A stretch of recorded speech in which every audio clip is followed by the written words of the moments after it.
Yamwakwaba ene do Badwam TV Badwam health tips so na wotwe foforo mu krani na dwumadi esi etimi ba wo fie mu ene mo offices ahodo a eye dwumako bia daroma endpoint homeopathic clinic na daroma ene na wotwe mu so yenya kwanya yabo ewra ne duai mu eri apomden mu nkomo no ebro nti yare bia hawadwea yenko endpoint homeopathic clinic ho no hwe mema no ko check o prostate ni sisi a hwe sedie etie dog number ni 0244867068 0244867068 now the doctor nim komo enno me wo Dr. Benjamin Kisi Sasu ewaha our year veterinarian doctor and risk communications officer and ye babidi komo afa rabies ehun na wotwe mu komo aye babidi no tisha no so netie ni ye na so wo nyemwa bia etesa wahwe abon ho ban dog ye mu akwaba abeje so bia boko nyame adom na wotwe mu nyame adom o se ye kasa fa rabies ho nti na dwoi bonetofa ye kasa rabies a dia rabies free kasa friend Latin say bodam nti wotwe akanka se mo kasa kraman bodam yare sana bebe na ni rabies te na adentia yare a ebowa ni kusu antimi ehunu friend virus na yo COVID-19 virus no and so virus but we rabies virus na we free aya aboa na nipa obi e free ni so ana say ya aboa ka say so ti obi ana say okana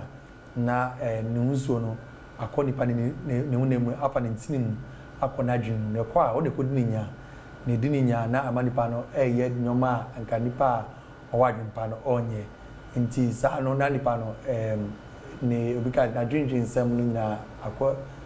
akoya adebone amanipa no na ne kakra ne se nipa no obefi atasefo asase so nti we say no ema rabies eyemu ba bebe na agin say rabies eni omagana ana say eni o rabies ewo ho wo hwe ekupanta o hwe apomudin World Health Organization o say afibia na ye hwe nkofo 70,000 na wo hwe adaba ku bia na 144 na wo de ba time mu a 15 minutes bia de hwe ni papa ko wiase nyina wiase amen na Ghana so ye da so hwe afimu bosumi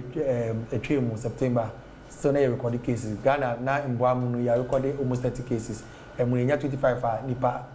ewom na the arrow some by kase afie ko ye World Rabies Day no de tinya nkola mi no ba ko di 6 years 10 years na omohwe omokwam na wo hwe rabies aye se nkola pa na omotenya efise nkola epe mbwa ni mudi agro ana ebu aso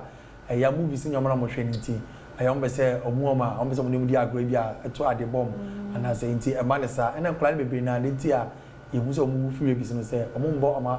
awofo kokko na zo mo nka nchiro mo se kama bi tiom ana ekam na rabies na eye aboa omaneba enufuso professor se mama house ye nipa ye ma ya enkola enufuso saa so na odwan ni ntwe omunyina ama na jamwa susu nya rabies na ye ka rabies a epepi no ye ka se ye krama because krama no angasa dada nyina no oyaboa okadada ntse na dwumu kana na ma ne ye even nipa ohwe no krapo no na otimi kana na so oti no nti na ma rabies yare no eyemu na ye ka se rabies no obonika says 100% fatal and 100% preventable. That is the bad news. Say, and as in sema, you person say, so rabies unya na ehunso so estatia. She knew I even me aye. Wow. The pano, you need to be a doctor phone to me wo pani bia na say do be fa.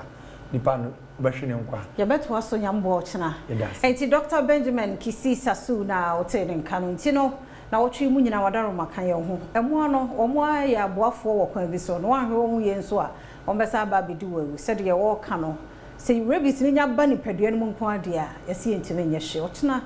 adepachi ya sa kan ye ho sabre ya na ye nto aso faseda no ema endpoint homeopathic clinic so we ya renko ade a ye nko ho ba say infection na ba ma eba na kwa ye ko endpoint ho be boy the number is 0244867068 0244867068 ochina nkwa ho de ho kwa ifia amankwa tamaklo ye be se hia